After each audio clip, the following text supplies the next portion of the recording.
belajar Islam yang memperkuatkan keimanan kita. Tak lupa juga salawat dan salam mari kita haturkan kepada qudwah hasanah kita Nabi besar Muhammad SAW, pada keluarga, sahabat dan pengikutnya hingga akhir zaman. Ya, semoga kelak bapak, ibu-ibu yang ada di sini mendapatkan syafaat dari Rasulullah SAW. Alhamdulillah, ini suara saya mungkin masih terdengar agak samar, bindeng seperti itu ya, karena baru saja pulang dari Kairo, dari Mesir saya, selama lebih kurang 1 pekan kami di Mesir menyalurkan amanah dari rakyat Indonesia, donasi dari Bapak Ibu semua untuk disalurkan kepada warga Gaza di Palestina, baik yang ada di Mesir, karena ada 1 juta saudara-saudara kita orang Palestina Gaza yang sudah ada di Mesir, ya, dari mulai kakek, nenek, anak, ya, cucu, ya, itu di Mesir. Dan kami kemarin mengetuk satu persatu rumah mereka yang mereka itu tersebar banyak di Mesir untuk kita kirimkan bantuan. Karena di Mesir mereka nggak kerja, Pak, mereka nggak punya penghasilan, rumah mereka hancur. Saya bertemu kayak ibu-ibu di sini di Mesir, saya katakan, ibu, bagaimana kondisi di Palestina, di tempat kampung halaman di Gaza sudah tidak ada rumah, katanya. Rumah kami sudah habis, bahkan keluarga kami banyak yang syahid, dibunuh oleh penjajah. Makanya kemarin kita di Kairo, kami memberikan santunan kepada para yatim Gaza. Kasihan, Pak, kecil-kecil anak-anaknya ini baru umur 3 tahun, 4 tahun, 2 tahun, sudah tidak punya ayah, ya, karena ayah mereka dibunuh oleh bom yang dijatuhkan oleh penjajah, yang sekarang menghancurkan 90% bangunan, rumah, infrastruktur yang ada di jalur Gaza. Habis, Pak, ya, karena ini nggak bisa kita nalar. Israel menjatuhkan, Pak, bom. Bapak Ibu mungkin bisa menebak, Pak, berapa jumlah bom yang dijatuhkan oleh penjajah di jalur Gaza. Kalau Perang Dunia Pertama, bom yang dijatuhkan dalam perang itu sekitar 16.000, Pak. 16.000. Tapi penjajah Israel sudah meluluhlantahkan Gaza dengan menjatuhkan 86.000 ton. 86.000 ton, Pak. Kita 1 ton aja nggak kebayang. Bom jatuh tiba-tiba di sawah ini, ya, di omah sawah bodeh ini, ya mungkin kita semua terhempas. Saya punya pengalaman, Pak, dengar bom jatuh ketika liputan di Suriah. Saya wartawan liputan sekitar 10 hari di Suriah, itu bom jatuh 50 meter depan saya, Pak. Alhamdulillah saya masih diberikan selamat, ya, oleh Allah, ya. Bom itu jatuh dari rezim Bashar, yang pemimpin yang diktator, dari Syiah Nusairiyah. Itu 3 jam, Pak, nggak hilang pengangnya, Pak, di kuping saya, bapak-bapak, ibu-ibu. 3 jam, itu pun 1 bom yang skalanya mungkin skala yang kecil di sana. Bayangkan ini di Gaza Palestina oleh penjajah Israel 86.000 ton selama 15 bulan. Ya, 15 bulan dijatuhkan. Sudah tak terkira, Pak, jumlah saudara-saudara kita yang meregang nyawa, yang syahid, ya, itu sudah mencapai hampir 50.000 orang. Itu pun yang tercatat. Yang tidak tercatat, yang hilang, yang tidak bisa ditemukan, atau mohon maaf hanya tinggal ceceran daging akibat bom yang sangat.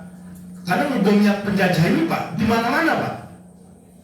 Bapak-bapak, ibu-ibu, seharusnya dalam perang bom itu nggak boleh dijatuhkan di rumah sakit, tidak boleh di sekolah, tidak boleh di tenda pengungsian, tidak boleh terhadap anak-anak, lansia, perempuan.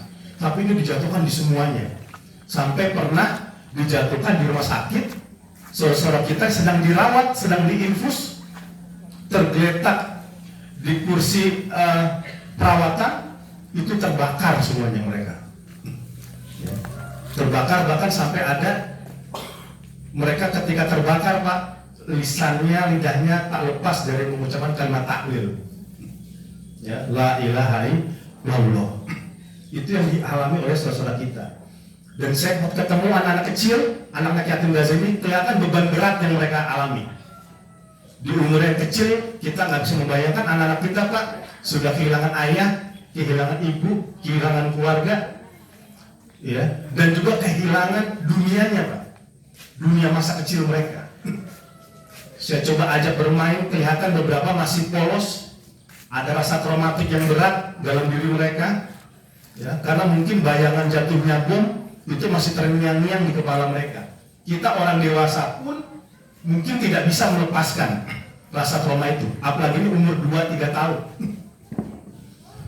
Yang terjadi di sana. Makanya alhamdulillah kita kemarin mengirimkan setelah berkoordinasi dengan KBRI di Kairo, ya, kedutaan Indonesia di Kairo, kita juga turut membantu saudara-saudara kita yang pengungsi Gaza yang sudah mengungsi di Kairo, di wilayah Mesir. Ya. Dan itu mencarinya Pak, kita ke apartemen, karena di Mesir itu tidak ada banyak kamp pengungsian khusus Pak. Itu tidak ada. Jadi mereka tersebar seperti warga biasa.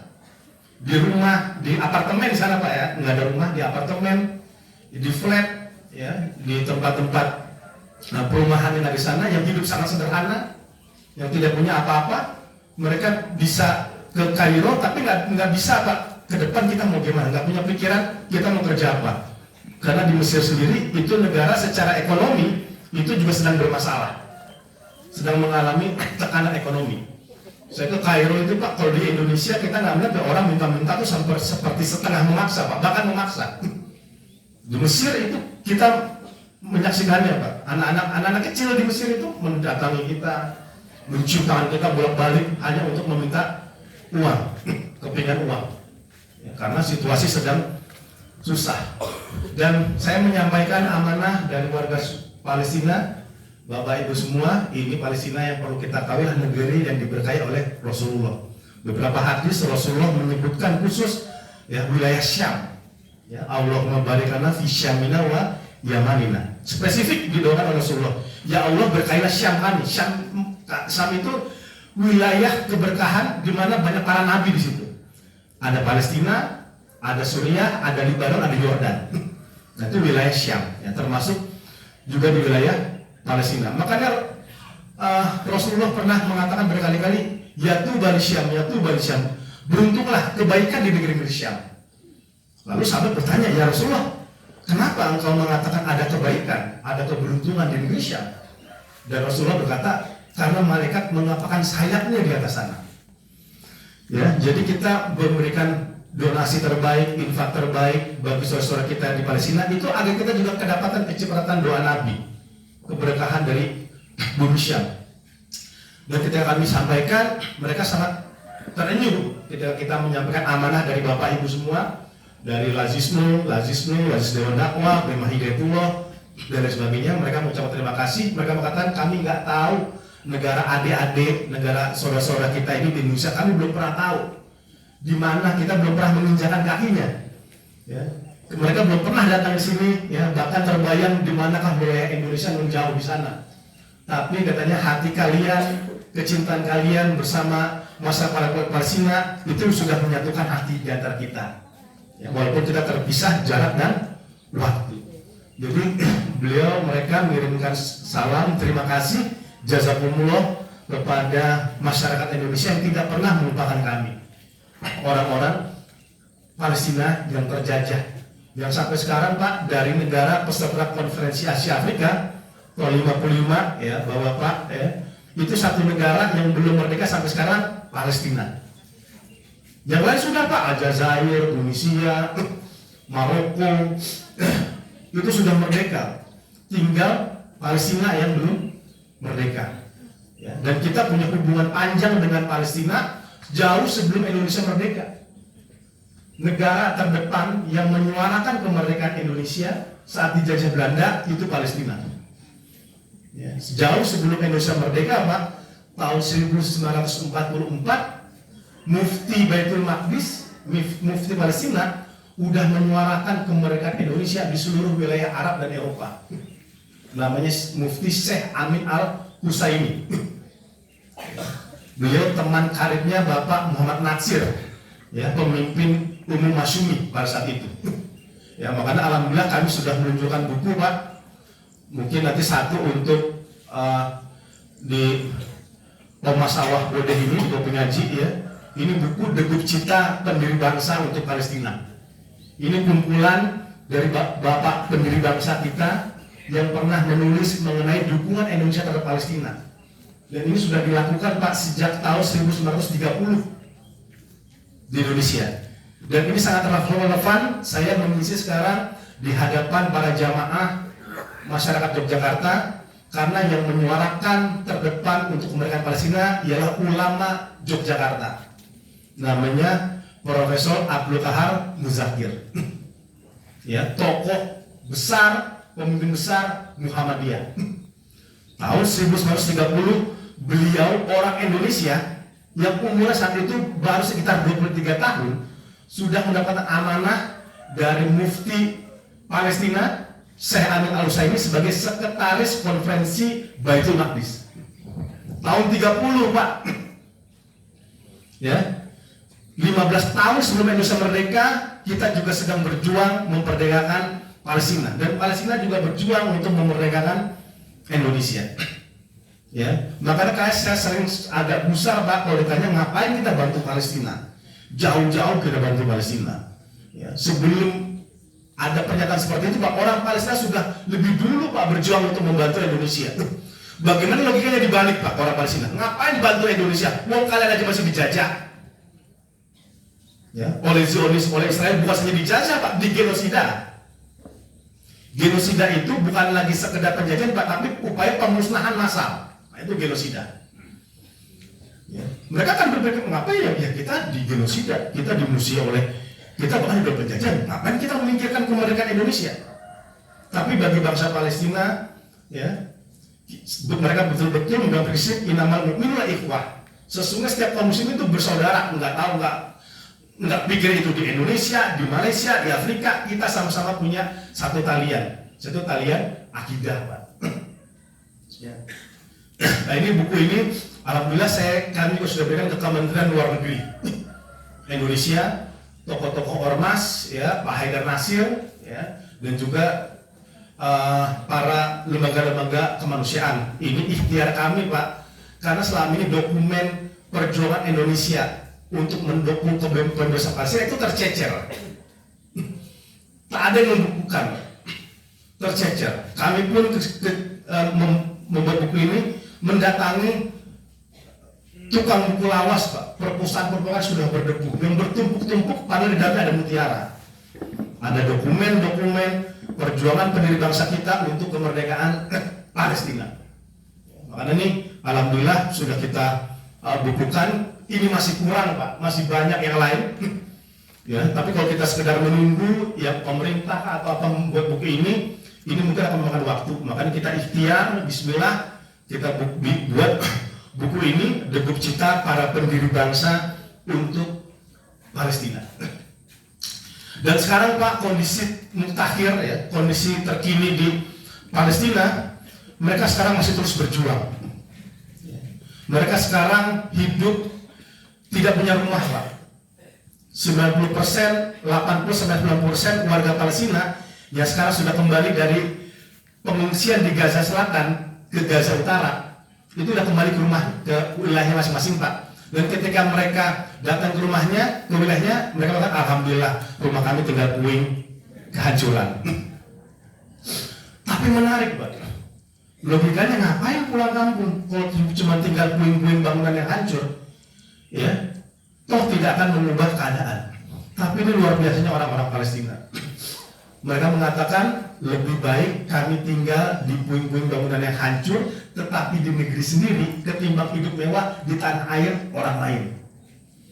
Karena Presiden Amerika Serikat, Pak, Donald Trump, Bapak Ibu, dia menjanjikan untuk membangun wilayah Gaza, membangun Palestina. Ya, tapi dengan syarat warga Gaza silakan pergi ke negara lain.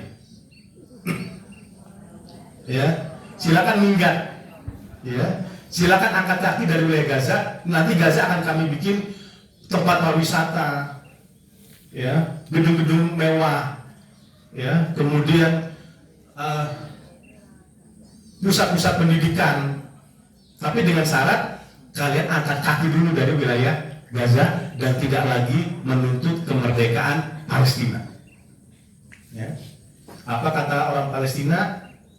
Ya, lebih baik kami mati melawan penjajahan di jalan perjuangan, syahid dalam jihad fisabilillah, ketimbang tunduk oleh penjajahan. Enak Pak orang Palestina itu Pak, sebenarnya kasihan malah kita Pak. Orang Palestina punya dua pilihan yang sama-sama enak. Dia berjuang mempertahankan akidah tanah airnya, harkat martabat keluarganya, kemudian syahid di jalan Allah, lock in Pak, masuk surga tanpa hisab, ya, otomatis masuk surga tanpa hisab. Karena orang Palestina itu nggak takut. Kalau mau diserang lagi silakan, kita siap melakukan perlawanan. Ya, kalau mau damai silakan. Karena pilihannya sama saya mana. Kalaupun dia menang di jalan kemuliaan Islam. Mengangkat harkat martabat tidak hanya orang Palestina Pak, tapi dunia Islam. Pejuang-pejuang Palestina ya kayak Hamas, karena saya jurnalis Pak. Saya bikin buku, ada Hamas superpower baru dunia Islam. Ya, sayang saya tidak bawa bukunya, habis Pak di teras dakwah kemarin. Saya bawa terbatas. Mereka mengatakan, ya ahi, ya saudaraku, brother, kami ini berjihad mempertahankan Masjid Al-Aqsa bukan semata-mata untuk kepentingan warga Palestina, tapi untuk menyelamatkan muka dunia Islam yang hari ini diinjak-injak oleh kekuatan penjajah Zionis Israel, dan kita tidak bisa melakukan apa-apa. Kami ini sedang berjuang atas nama kalian sebenarnya. Jadi logika kita membantu Palestina ini sebenarnya bukan logika yang tepat Pak.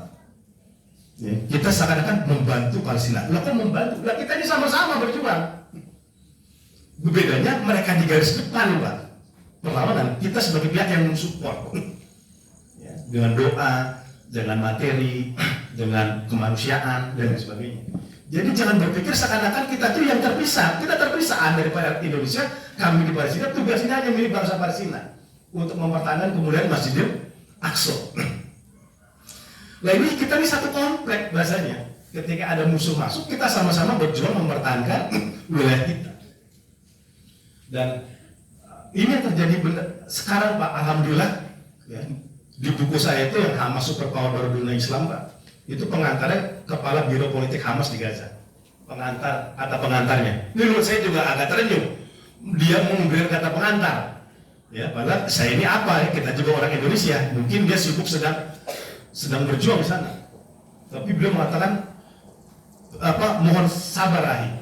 Saya akan mengirimkan kata pengantar. Betul Pak dikirim. Itu kata pengantar.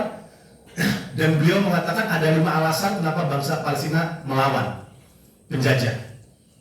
Pertama, adanya upaya serius dari penjajah untuk menghancurkan Masjidil Aqsa dan membangun kuil Solomon, kuil Sulaiman yang diklaim kata penjajah ada di dalam geruang bawah tanah Masjidil Aqsa. Yang padahal itu hanya rekayasa mereka aja Pak, untuk mengklaim bahwa Masjidil Aqsa sebenarnya adalah kuil Yahudi, bukan milik umat Islam. Yang kedua, adanya upaya serius untuk menduduki, menjajah kotanya Masjidil Aqsa, namanya Al-Quds atau Yerusalem.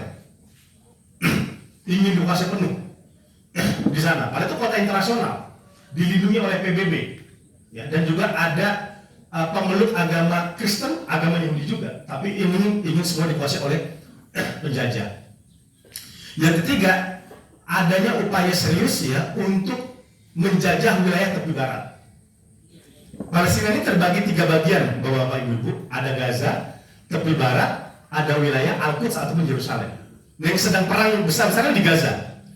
Nah, tapi selain ingin menguasai Gaza, penjajah juga ingin menguasai Al-Aqsa dan juga tepi barat. Dan yang keempat, adanya upaya serius untuk terus memblokade wilayah Gaza Palestina.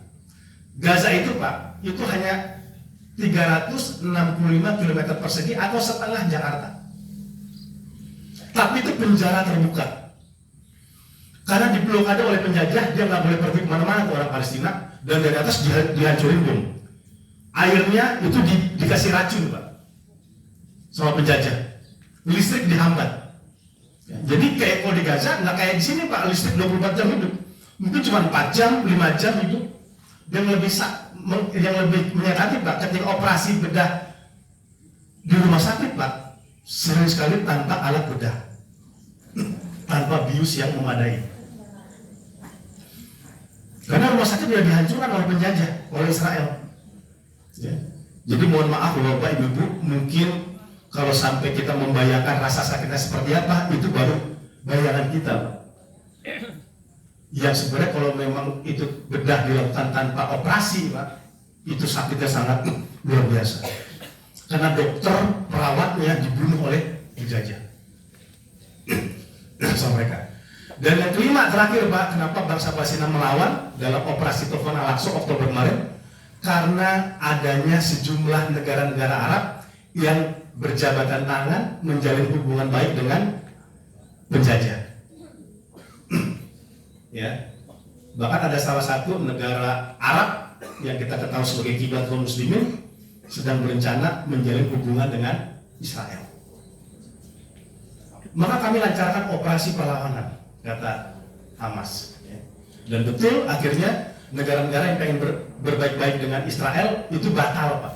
Yang tadi ingin menjalin normalisasi di cancel sama mereka. Nah, jadi ini masih terus sekarang terjadi di sana. Dan ini ada rencana juga Israel untuk melakukan serang genosida jilid 2. Ini kan gencatan senjata sementara selama 6 pekan. Itu gencatan senjata sementara, bukan permanen. Dan deadline-nya sudah selesai, Pak. Pada hari Ahad yang lalu, pada hari Sabtu yang lalu itu sudah selesai. Batas akhir gencatan senjata fase pertama. Dan penjajah ingin berupaya untuk melancarkan serangan kembali ke wilayah Gaza Palestina. Padahal para pengungsi sudah kembali ke rumahnya masing-masing. Tadi kan mengungsi kan, karena mungkin untuk menghindari bom, mereka mengungsi ke Gaza Selatan, Pak. Bahasanya dari Jakarta Utara ke Jakarta Timur mengungsi. Nah ini pengungsi sudah kembali ke rumahnya masing-masing, dan tiba-tiba penjajah ingin melakukan serangan balik. Tapi yang kata kata mereka, ya, mereka bangsa Gaza ini bukan hal yang baru, Pak, bagi mereka. Penjajahan ini bukan, atau genosida ini bukan dimulai pada 7 Oktober 2023. Ketika besar-besaran Israel melakukan serangan. Ini udah berlangsung 1 abad, Pak. Penjajahan, rasa sakit, getir, perjuangan, ya, kematian, itu udah pemandangan sehari-hari di wilayah Gaza Palestina. Makanya salah seorang pejuang Gaza pernah saya wawancara, dia mengatakan, ya brother, apa beda kita dengan para pejuang kemerdekaan Indonesia tahun 45? Tidak ada yang beda di antara kita. Takbir kita sama seperti Bung Tomo, ya. Slogan kita sama dengan para pejuang santri ulama dalam perang 10 November. Apa slogan kita, Pak? Merdeka atau mati. Warga Gaza dia punya slogan hidup mulia ataupun mati syahid. Kita tidak berbeda. Fatwa dari ulama-ulama kalian ketika berperang melawan Belanda dan Inggris itu sama juga. Seperti ulama kami mengeluarkan fatwa untuk melawan penjajahan karena kami memang dijajah. Kami dipisahkan dari keluarga kami dan anak kami, rumah kami dihancurkan, kami tidak boleh beribadah. Dan sekarang bisa sholat ke Masjid Al-Aqsa, Pak, itu hanya dibolehkan kalangan lansia. Milenial yang badannya sehat itu tidak boleh masuk ke akses Al-Aqsa. Ya. Jadi hanya kalangan lansia yang boleh masuk agar tidak terjadi perlawanan dari dalam. Kalau yang besar, Pak, yang dewasa kan sehat, Pak, dia bisa mengangkat senjata atau melakukan perlawanan. Makanya dibatasi oleh penjajah. Nah itulah yang kami lakukan di wilayah Palestina.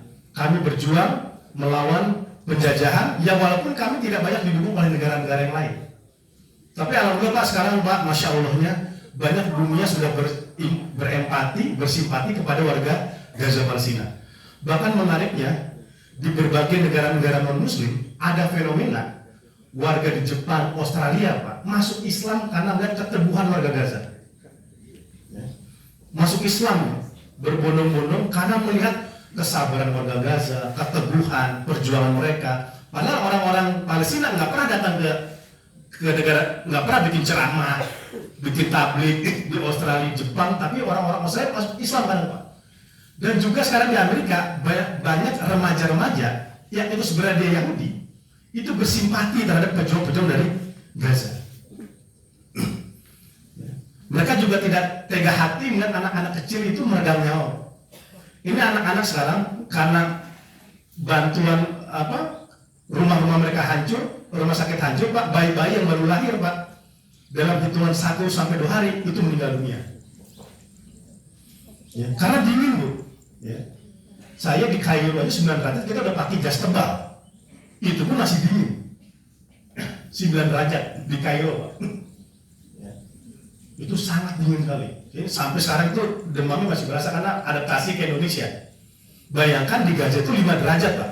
Ya Bapak Ibu, 5 derajat Celcius. Tanpa tenda darurat, tanpa rumah. Ya. Mereka hidup di ruang terbuka, hanya mungkin selimut apa adanya. Dan rumah sakit tidak ada, tidak berfungsi. Anak-anak yang baru lahir Pak, 1-2 hari meninggal dunia. Dan itu terjadi di depan dunia Islam pada hari ini. Ya, di depan kita semua. Makanya kita memberikan infak terbaik kita, usaha kita, doa terbaik kita. Saya nggak punya uang, Ustadz, Pak, berikan doa yang terbaik kepada mereka. Karena warga Gaza juga mendoakan yang terbaik untuk orang-orang Indonesia. Mohon maaf Pak, orang-orang Gaza itu bukan orang ngemis, bukan pengemis mereka. Ya, mereka bukan menyodorkan untuk meminta-minta, enggak Pak. Bapak Ibu semua tahu Pak, ketika terjadi gempa di Jogja, ya 2006, warga Gaza yang dijajah, yang hidup dalam kelaparan, nggak punya uang Pak, kencelengan. Karena mereka dengar saudara-saudara kita di Jogja, Indonesia tertimpa musibah, bencana, gempa bumi yang menghancur rumah mereka. Kencelengan itu, jadi keluarkan infak terbaik kalian untuk saudara kita di Indonesia. Itu enggak hanya di Jogja Pak, gempa Padang mereka juga memberikan hal yang sama. Setelah khutbah naik mimbar, khotib naik mimbar, selesai menyampaikan khutbah, mereka kemudian menggelar kain Pak, berkeliling ke masjid-masjid, ke warga Gaza untuk memberikan infak terbaik bagi saudara-saudara kita di Padang yang terkena gempa. Bayangkan ya, itu dilakukan bukan oleh orang kaya Pak. Bukan orang yang seterata materinya itu di atas kita, tapi ini orang yang dijajah, yang minum pun susah. Jika kita pada hari ini mau berbuka puasa, kita sibuk memilih menu apa? Gorengan, lontong, risol, ya kan? Ibu-ibu semua, ya, mereka pusing karena tidak ada makanan. Tapi tidak masalah kalau tidak makanan, kita berpuasa. Pejuang-pejuang di Gaza Pak, hanya memakan sebutir kurma setiap hari. Padahal dia berperang sebutir kurma dan seteguk air. Karena makanan diberikan diprioritaskan untuk masyarakat yang ada di sana yang kesulitan. Mereka bismillah hanya ada 1 kurma. Tetapi mereka terus memberikan infak tanpa berpikir bahwa mereka juga tidak punya apa-apa. Bahkan yang mutakhir ketika COVID-19 melanda dunia, termasuk Indonesia yang parah. Dan dokter-dokter kita, perawat-perawat kita, suster-suster kita tidak memiliki APD, alat pelindung diri, karena stoknya terbatas. Karena itu mereka penting untuk agar mereka terlindung dari COVID dalam menangani pasien. Tersiar juga di Gaza kesulitan para dokter Indonesia. Dan mereka kembali mengumpulkan donasi terbaik, infak terbaik, ya, sedekah terbaik mereka untuk dokter-dokter, untuk warga Indonesia. Padahal mereka vaksin aja gak punya, karena ditahan masuk oleh penjajah ke wilayah Palestina. Tapi mereka sumbangkan, dan mereka nggak pernah ngomong Pak. Bedanya, mereka nggak pernah ngomong, nggak pernah posting, ya, nggak pernah memviralkan, tapi itu dilakukan mereka. Jadi sebelum kita bertanya ngapain bantu Palestina, orang Palestina udah bantu kita Pak. Bantu kemerdekaan, bantu perjuangan melawan penjajah. bantu materi, bantu gempa, bantu alat medis. Itu sudah dilakukan mereka yang mungkin kita belum seberapanya, Pak. Dan bantuan mereka tidak bisa terbayar, seperti tema kita pada hari ini, solidaritas yang tak bisa terbayarkan. Kita mau bayar pakai apa? Atas perjuangan mereka mendukung kemerdekaan Indonesia dan mendoakan Bapak Ibu semua dari masjid-masjid di Gaza. Semoga orang Indonesia tidak mengalami genosida seperti kami. Dan itu juga saya saksikan sendiri, Pak, di Suriah, Pak, di negeri Syam yang lain. Ketika saya datang ke sana meliput perang dan meliput bantuan kemanusiaan, mereka kaget lihat, lu dari mana nih postur badan gede begini, ya, muka asing seperti ini, ya, karena Arab jauh, Pak, muka saya kan, Pak, jauh banget, Pak, ya, muka Arab jauh, muka Eropa apalagi, mau dibilang Amerika sedih juga kita, ya, karena muka-muka Bekasi, Tambun, Cilitan, Pak, Cirebon, gitu ya, kaget mereka nih. Anta dari mana ya nih? Min aina Anta? Dari mana kok bisa Anda tuh sampai ke negara kami? Kami nggak tahu nih muka ente ini muka identitas model apaan nih? Ya gitu. Nggak ada potongan ente ini orang Syam, orang Arab, dia macam-macam, Pak. Kadang mulai anak-anak kecil di sana itu, matanya biru, anak-anak di situ. Kami katakan, nahnu min Indonesia, kami dari Indonesia. Indonesia di mana itu? Apakah Indonesia itu Malaysia? Malaysia nggak tahu, Pak. Apakah itu Malaysia? Apakah itu Filipina? Enggak, kami negeri Muslim terbesar di dunia. Masya Allah, kata dia. Langsung dipeluk kita, Pak, sama ulama-ulama yang ada di Syam, dipeluk, dirangkul. Kamu dari Indonesia yang kami nggak tahu di mana, tapi bisa sampai sini. Ya. Dia sampai kaget itu, Pak. Nggak yakin kok bisa sampai sini. Jarak kita tuh terbentang 8.000 km dari Indonesia, Yogyakarta sampai wilayah Syam, tapi hadir. Dan kemudian mereka sangat senang. Ya, mereka tuh benar-benar menjamu, melindungi kita lah, para wartawan di sana. Dan mereka suatu ketika yang membuat saya sedih, Pak, suatu ketika seorang ulama di sana mendatangi kami, ya Ahi, tahukah kamu semalam saya mendirikan sholat malam dan saya selalu menyebut nama Indonesia dalam doa-doa kami. Ya. Nama Indonesia selalu kami sebut dalam doa-doa kami, dalam zikir-zikir kami, dalam qiyamul lail kami. Kenapa sih? Orang-orang Indonesia tidak memikirkan kalian. Tidak banyak yang peduli sama kalian. Kan banyak fitnah ya kan, oh ini perang dia mainin sama Zionis lah apa gitu ya. Padahal itu dibunuh Al-Sunnah oleh Syiah di sana. Saya menyaksikan sendiri, Pak, di Suriah. Saya bertemu dengan ulama Al-Sunnah, ya Pak, ketua Ikatan Ulama Syiah. Dia mengatakan kami sudah 50 tahun ditekan oleh rezim Syiah Nusairiyah di Suriah. Gitu ya. Kenapa ya saya bilang kamu, Anda sama antum sampai mendoakan Indonesia? Kenapa sampai terbesit lisan untuk memikirkan Indonesia? Dan jawabannya, Pak, karena kami tidak ingin apa yang kami alami terjadi di Indonesia. Kami terlalu sayang sama Indonesia. Ya, negeri Muslim terbesar, Demak, Ripah, Lojinawi, apalagi di sawah ini, Pak, mungkin kaget juga. Di Suriah nggak ada sawah, Pak. Ya, makanya gantung roti di situ. Ya, maka saya bikin judul waktu itu pulang dari sana, ya, kutitipkan namamu dalam doaku dari Suriah untuk Indonesia. Nah, saya bikin bukunya itu, Pak. Dan ini sama ketika bertemu dengan warga Palestina itu juga sama. Mereka sangat cinta sama Indonesia. Bahkan mereka mengetahui tokoh-tokoh Indonesia, Muhammadiyah mereka tahu. Karena Muhammadiyah salah satu ormas yang gencar mendukung perjuangan bangsa Palestina. Tokoh-tokoh Indonesia mereka tahu, Pak Nasir mereka tahu. Pak Muhammad Nasir, karena Pak Muhammad Nasir salah satu tokoh yang berkeliling ke dunia Islam pada saat itu menyuarakan dukungan bagi Indonesia jauh sebelum kita melakukannya. Itu Pak Muhammad Nasir sudah melakukannya. Jadi para ulama-ulama di Palestina, Gaza, ya, warganya menitipkan salam kepada Bapak Ibu semua. Ya, salam, rasa hormat mereka, rasa simpatik mereka, dan rasa terima kasih mereka. Kita sudah sebenarnya ini kewajiban kita, Pak, sebenarnya. Ya, mereka tidak perlu berterima kasih, memang itu kewajiban kita. Justru kita berterima kasih kepada mereka.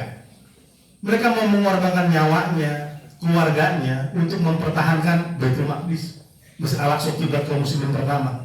Makanya semalam jubir pejuang Gaza, Abu Ubaidah, mengatakan kami siap kalau pada hari ini gesekan senjata batal. Yang sudah berlangsung 6 pekan ini batal. Dan kami kembali harus berperang melakukan genosida. Kami siap melakukan itu semua. Karena ini memang sudah mandat aspirasi masyarakat Palestina untuk bisa meraih kemerdekaan dari penjajah. Justru yang ditanyakan menarik Pak di kalimat terakhirnya. Jika 2 juta warga Palestina sudah berkorban sedemikian rupa, ya, apa yang dilakukan 1,3 miliar warga muslim lainnya? Apa yang sudah dilakukan? Dan Masya Allah Pak, kenapa sampai sekarang Israel itu nggak bisa mengalahkan Palestina, nggak bisa mengalahkan pejuang, nggak bisa menembuskan intelijen Israel itu kuat Pak, Mossad itu Pak. Mossad itu aja bisa nyadap WhatsApp. Mossad itu, telepon bisa disadap. Tapi di Gaza dia gagal menyadap Hamas dan pejuang-pejuang Gaza, nggak bisa disadap Pak. Ini kan yang terbaru laporan dari Israel, evaluasi kenapa mereka kalah bertempur dengan Hamas. Salah satunya ialah mereka gagal menaruh agen-agen penjajah Yahudi di wilayah Gaza Palestina. Nggak punya mata-mata di Gaza Pak. Gimana bisa mengetahui kekuatan umat Islam, pejuang Islam, kalau dia nggak punya mata-mata? Oh dalam perang Pak, bukan hanya perang fisik Pak, tapi perang intelijen. Itu gagal. Padahal kurang apa itu penjajah? Sudah menawarkan uang 10 miliar bagi setiap warga Gaza yang mau membocorkan di mana Hamas. 10 miliar Pak bagi orang Gaza yang rumahnya hancur, nggak punya makanan, nggak punya minuman, tiba-tiba ada uang 10 miliar di depan kita Pak. Kalau kita mungkin nggak diambil Bu. Ini Ustaz Sakir hari ini kesini, ya subuh biasanya di omah sawah, siang ngajar, asar di rumah, lengkap Pak catatan Mossad, ada mata-matanya. Tapi di Gaza nggak berhasil Pak. Di kita Pak, jangankan 10 miliar Pak, ya, Pertamax aja dioplos Pak, ya. Bensin aja dioplos kita, bayangkan ya, kualitas Pertamax beli Pertamax kualitas Petralite, ya, sampai segitunya Pak, bayangkan betapa lemahnya iman kita. Padahal gaji udah tinggi-tinggi, gaji mereka sudah miliaran Pak, masih kurang. Itulah ketamakan dunia. Dan orang-orang Gaza yang tidak punya apa-apa selain keimanan mereka menolak uang 10 miliar, ratusan miliar yang sudah dijanjikan oleh penjajah. Dan salah satu cara kegagalan penjajah kenapa nggak bisa menembus tembok-tembok rahasia dari pejuang-pejuang di Gaza, karena pejuang-pejuang di Gaza untuk tidak bisa diendus oleh Israel, komunikasinya Pak nggak pakai HP Pak, nggak pakai WA, nggak pakai TikTok, karena itu udah bisa dikuasai oleh penjajah. Apa komunikasi yang dilakukan oleh Hamas supaya penjajah tidak bisa masuk Pak? Komunikasi dengan ayat-ayat Al-Quran. Ya, makanya tidak heran ada informasi orang yang mau mendaftar sebagai pejuang Gaza itu harus hafal Quran. Komunikasinya Pak, belok ke sini, belok ke sana, pesan ini, pesanannya itu pakai ayat-ayat Al-Quran. Pakai surat Al-Quran, An-Nisa ada kodenya, Al-Baqarah ada kodenya, surat Al-Ikhlas ada kodenya. Itu yang gagal ditembus oleh penjajah. Dan penjajah mengakui, kami tidak paham mengetahui percakapan komunikasi para pejuang karena mereka berkomunikasi dengan bahasa yang tidak kami pahami. Bahasa Al-Quran. Itu luar biasanya. Dan di Gaza Pak, walaupun mereka hidup dalam ketertindasan, tidak punya infrastruktur madrasah yang baik, setiap tahun Pak, ratusan anak-anak kecil hafal Quran Pak, di wisuda di Gaza Palestina, hafal Quran. Di sana yang dokter, yang insinyur Pak, itu menghafal Quran Pak, ya, di sini, ya, di Gaza. Dan saya menyaksikan sendiri ya, saya pernah satu pesawat dengan salah satu seorang tokoh pejuang, Khalid Mis'al, ini kepala biro politik Hamas, satu pesawat Pak. Saya dari Doha, Qatar ke Turki, ke Istanbul. Ketika saya naik pesawat, saya kaget, wah ini kok orang kayak saya sering tulis ini beritanya, wajahnya nggak nggak asing gitu ya, familiar. Ternyata betul Pak, wah ini komandan yang datang ternyata. Naik kelas ekonomi Pak, di samping saya. Ketika dia datang, saya udah duduk Pak, udah sit belt, dia tiba-tiba datang, ya kan? Mungkin kloter yang kesekian dia pernah datang, dia senyum kepada kami. Karena mungkin ya, ini muka-muka orang Indonesia nih kayaknya nih, ya kan? Kelihatan dari jenggotnya nih kan, Indonesia. Assalamualaikum kata dia. Waalaikumsalam. Saya bisa ini kayak komandan nih yang sering ada di televisi. Benar, ini Khalid Mis'al. Dan Khalid Mis'al pas sepanjang perjalanan 4 jam untuk Qatar ke Turki Pak, pesawat itu tidak ada lain yang saya saksikan aktivitas dia Pak selain membaca Quran. Ya, membaca Quran, ya, karena dia hafal Quran. Padahal alumni jurusan fisika di Kuwait, tapi hafal Quran Pak. Ya. Sepanjang perjalanan itu baca Quran. Kalau kita kan Pak, ya baca dangdut ya kan. Kan ada tuh musik itu kan Pak ya, sesekali lah kan dangdut gitu ya. Dengar lagu ya, seperti itu Pak. Kalau saya lihat beliau mati itu Pak TV-nya, ya, mati TV-nya. Ya, sesekali selain membaca Al-Quran, dia kemudian membaca Quran, karena dia kan pemimpin pejuang. Ya, saya pun berpikir, ini apa nggak takut diracunnya? Kan banyak kejadian Pak, dia naik pesawat itu diracun Pak. Ya, dia minumnya sama dengan kami, makan yang disodorkan pramugara itu sama dengan kami. Tapi saya berpikir Pak, Allah itu punya cara melindungi para pejuangnya Pak. Ya, punya cara Pak. Ini bukan orang kaleng-kaleng Pak. Ya, ini pejuang terdepan. Dan beliau sangat ramah sekali. Dan ini metode pendidikan yang dilakukan oleh mereka. Di sana hingga kemudian melahirkan para pejuang-pejuang yang sangat luar biasa. Itu mungkin Mas Beta, afwan ya jika menjadi cerita yang menjadi sangat panjang, tapi saya rasa ini penting untuk kita mengupdate saudara-saudara kita yang ada di Palestina. Semoga bermanfaat Bapak Ibu semua. Bila taufik wal hidayah. Assalamualaikum warahmatullahi wabarakatuh. Masya Allah, terima kasih banyak Ustaz Pizarro, membuat kita tertegun dan berdegup-degup ya, bagaimana membayangkan kondisi saudara-saudara kita yang masih ada di Palestina sekarang masih berjuang. Baik, Bapak Ibu, kita masih ada waktu kurang lebih 10 menit terakhir. Kita buka sesi tanya jawab. Monggo, bila ada pertanyaan bisa disampaikan kepada Ustaz Pizarro. Dari sisi sini, satu, kemudian tengah, konten, Bapak Ibu, ke belakang, sana ya ada 2 dari pojok sana, ibu-ibunya sini, konten, nggak ada, ya 2 penanya, Pak Pizarro ya. Ya kita mulai dari mohon, ya.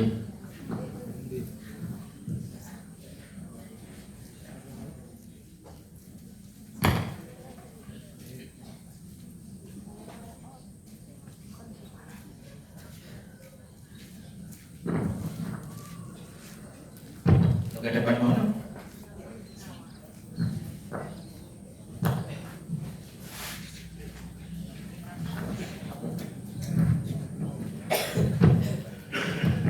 Assalamualaikum warahmatullahi wabarakatuh.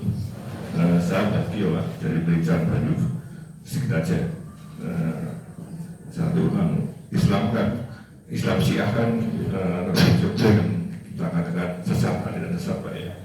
Tapi kenapa di Palestina yang pertama kali lantang membela Palestina dan mengirimkan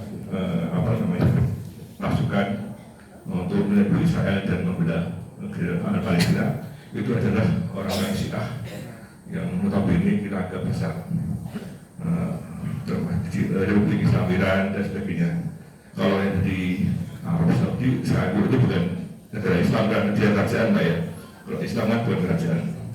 Kenapa seperti itu Pak? Situasi Pak. Terima kasih. Assalamualaikum warahmatullahi wabarakatuh.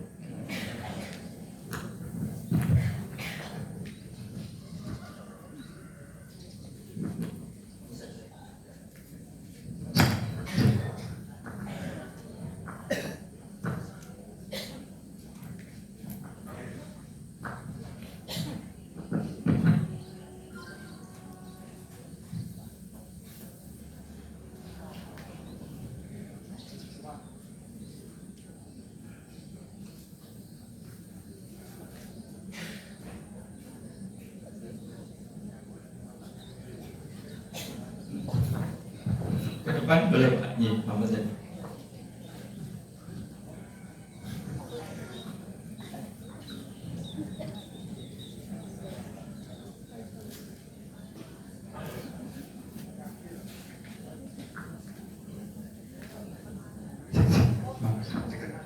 Yang dekat.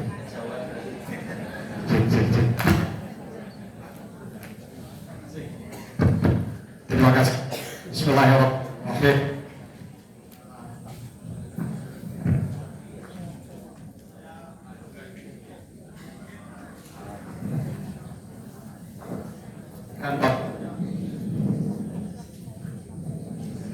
Terima kasih yang diberikan waktu yang diberikan pada saya.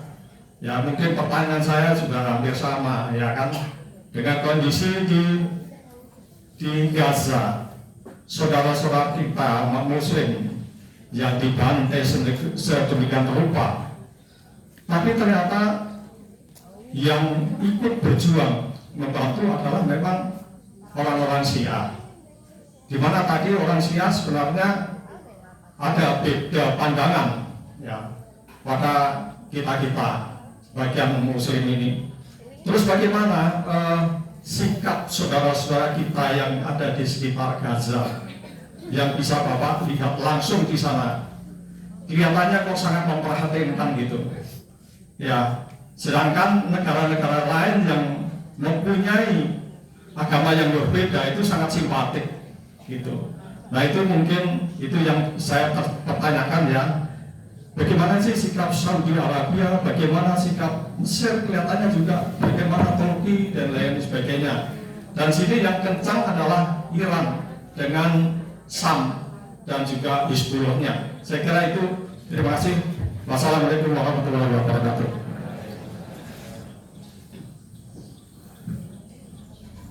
Baik, dua penanya cukup. Baik, terima kasih Bapak-bapak atas pertanyaannya ya. Saya sebagai jurnalis meliput di dua hal itu ya. Saya pernah ke Suriah menyaksikan langsung perang di sana dan bagaimana pembantaian terhadap kaum muslimin di sana.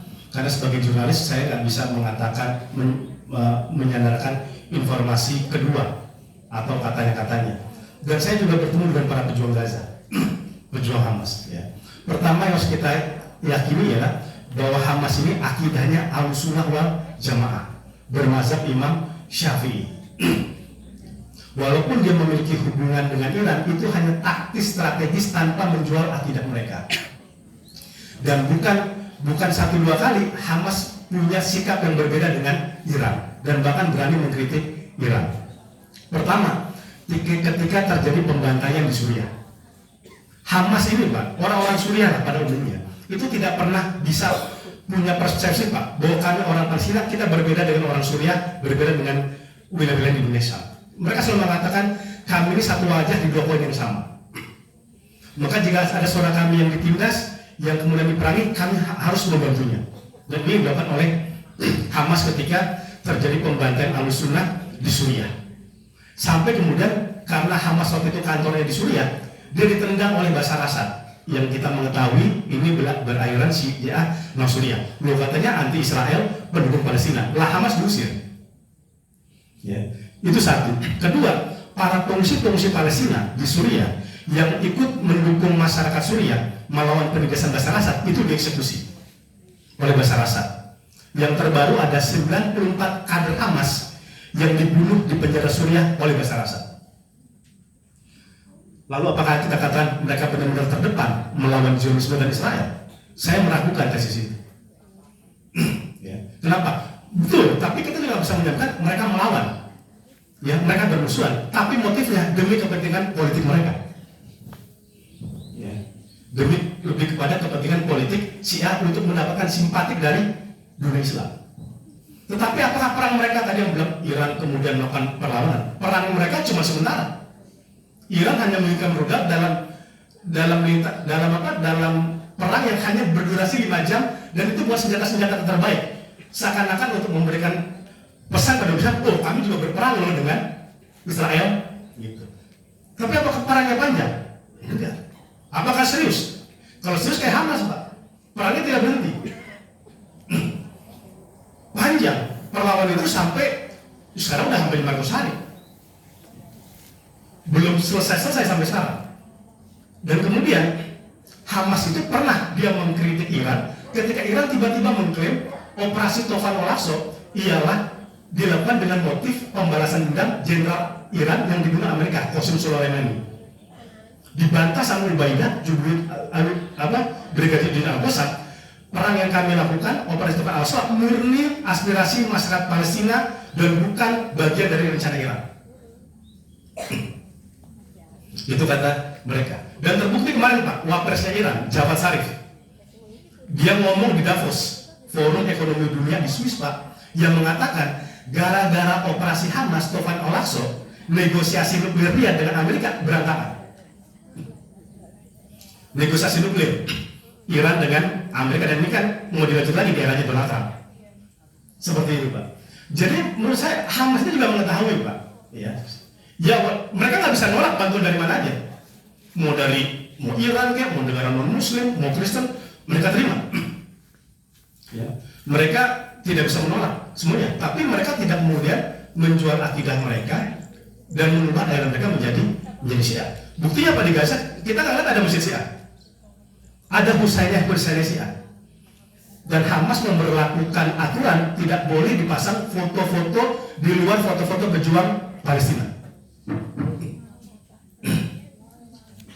Seperti itu, Dan ini terjadi. Dan kemudian ini juga sehari ini kan Bashar Assad tumbang. Banyak orang mengatakan Presiden Suriah yang lama itu yang diktator Bashar Assad itu tumbang. Ini bagian dari skenario Zionis, untuk memperlemah perlawanan Palestina. Ini juga nggak terbukti. Justru ketika Bashar Assad tumbang, Netanyahu berlutut di depan Hamas. Gencatan senjata. Gencatan senjata terjadi di Palestina justru ketika Bashar Assad itu sudah tidak lagi berkuasa. Karena selama dia berkuasa, dia juga tidak melakukan banyak hal untuk melakukan dukungan terhadap perjuangan bangsa Palestina, karena sudah kadung sakit hati sama Hamas yang mendukung revolusi masyarakat Suriah melawan kediktaturan Bashar Assad. Seperti itu. Walaupun yang kita akui negara-negara Arab pada hari itu tidak banyak begitu melakukan upaya perlawanan, karena mereka selama ini juga berdekatan dengan Amerika.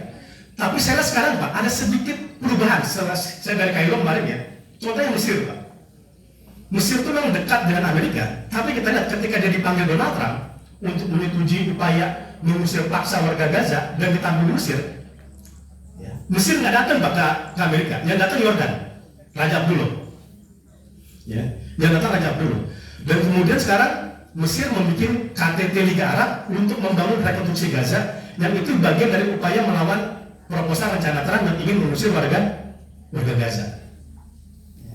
Nah ini jadi beberapa hal Pak. Dan juga begini, kita juga jangan kemudian ini misalkan mereka Iran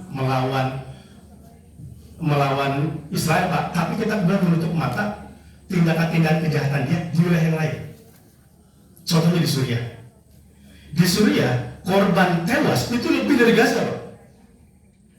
Korban tewas yang dilakukan oleh Iran dan Hizbullah itu lebih dari Gaza. Korban tewas dalam perang di Suriah yang dilakukan oleh Bashar Assad, Iran dan lain sebagainya itu sudah membunuh 500.000 orang di Suriah. Setengah juta, 500.000. Gaza, genosida ini itu 50.000. Bukan berarti kemudian Israel lebih baik, saya nggak ingin mengatakan itu. Tapi jangan lupa ada kejahatan besar yang coba ditutupi sama mereka. Dan kita sebagai kaum muslimin Pak, nggak bisa kemudian kita memilah-milah. Oh kita hanya dukung di Palestina, kita tutup mata di Suriah. Oh kita hanya dukung Suriah, tutup mata di Palestina. Karena mereka bagian satu kesatuan. Dan ketika saya melakukan liputan di Suriah, saya menemukan dokumen-dokumen kerjasama Syiah dengan Israel di Suriah. Saya menemukan dokumen langsung di kantor-kantornya Bashar Assad yang kemudian dikuasai oleh oposisi. Ada dokumen itu udah pernah saya tulis di buku saya sebelumnya, dokumen perintah dari pemerintahan Suriah Bashar Assad, rezim Assad, untuk berkoordinasi dengan Israel untuk menjaga perbatasan agar kemudian orang-orang para kelompok-kelompok pejuang ini tidak masuk Israel. Karena mereka sudah punya perjanjian persahabatan sejak tahun 74. Masalahnya kalau kayak gini Pak di Suriah, coba Bapak ke Suriah deh, nyebut Hizbullah aja di proses masyarakat Suriah. Hizbullah apaan? Bunuhin orang-orang Islam. Bahkan mohon maaf Pak, mereka sering mengatakan itu lewat Hizbul Syaiton. Ya. Ulama, masyarakat, ya. Tapi mereka pejuang gaji, pendukung Palestina juga Pak. Bukan mereka orang-orang Israel enggak. Ya. Karena mereka merasakan betul. Ya. Itu bahkan Pak metode penyiksaan di Suriah itu lebih sadis Pak dari Zionis yang saya lihat. Orang ada alat buat ngepres orang jadi sehelai tisu, sehelai kertas untuk menghilangkan jejak barang bukti. Ada orang yang ditodong di kepala senjata untuk mengucapkan la ilaha illallah Basar. Tiada Tuhan selain Presiden Suriah Bashar al-Assad. Ya. Jika dia tidak mau, dia akan didorong ke kubangan yang sudah digali dengan tanah dan dikubur hidup-hidup.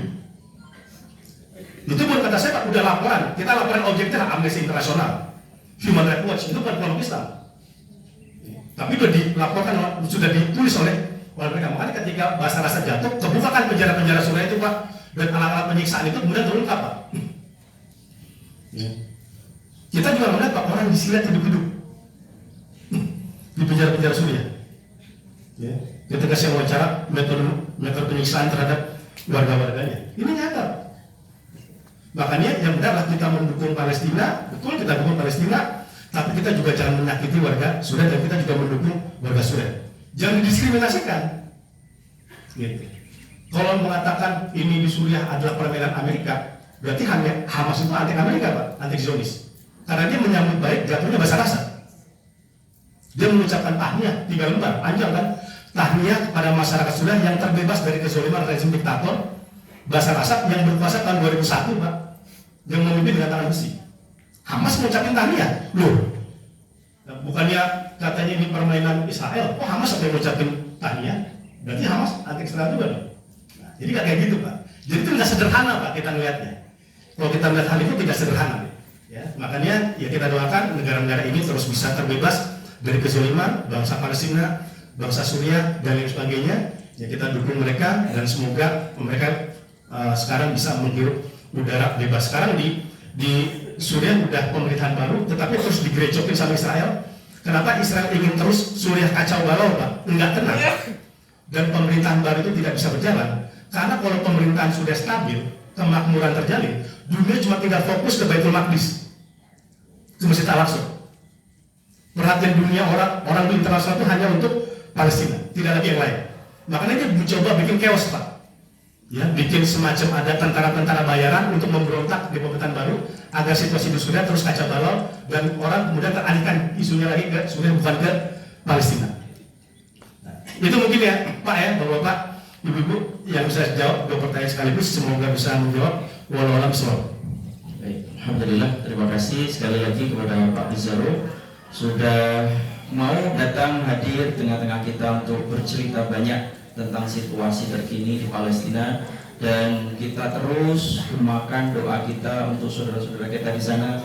Meskipun mungkin kemerdekaan itu masih jauh, tetapi setidaknya menguatkan iman mereka, Islam mereka, insya Allah. Baik, sekali lagi terima kasih Pak Pizarro, dan mohon doa juga Bapak Ibu. Saya dengan Pak Pizarro ini sama-sama kuliah di University Science Malaysia. Jadi beliau juga sedang S3 di Pulau Pinang, kita sama-sama di sana. Mohon doanya mudah-mudahan Allah beri kemudahan dan bisa segera selesai, ya, insya Allah. Untuk infak pagi hari ini terkumpul sejumlah 3.080.000. Jazakumullah khairan katsir.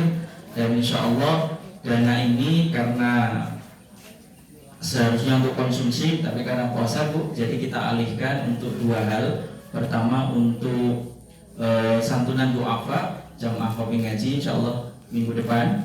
Kemudian yang kedua sisanya akan kami salurkan juga untuk Palestina.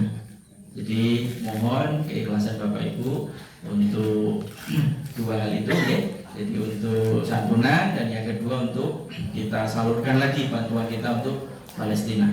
Terima kasih Bapak Ibu semua jamaah. Mudah-mudahan kita berkesehatan. Kita jumpa lagi pada edisi Kopi Ngaji minggu depan lagi insya Allah. Kita akhiri sama-sama dengan membaca hamdalah.